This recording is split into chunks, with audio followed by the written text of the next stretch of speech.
আগে ভিডিওটা দেখেন, তারপর আমি কিছু বলছি। আমি জনাব তারেক রহমানকে একটা ছোট্ট পরামর্শ দিয়েই বক্তব্য শেষ করব। 1 মিনিট।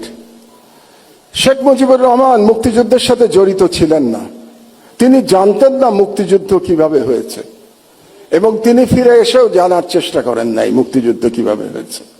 তাকে আওয়ামী লীগের লোকজন যা বলেছে এবং ভারতীয় পক্ষ যা বলেছে সেটাকেই তিনি ধরে নিয়েছিলেন, এটাই মুক্তিযুদ্ধের ইতিহাস ছিল। এই জন্যই তিনি ব্যর্থ হয়েছিলেন। জনাব তারেক রহমান, আপনি 17 বছর দেশে ছিলেন না, আপনি জানেন না এখানে কি হয়েছে।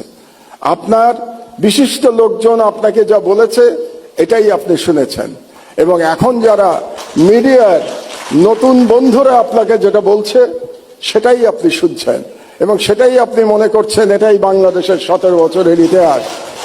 বাংলাদেশের 17 বছরের ইতিহাস এটা না।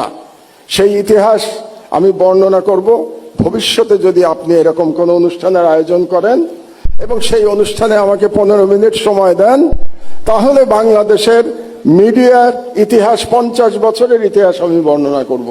সেই প্রত্যাশা ব্যক্ত করে আমার বক্তব্য শেষ করছি।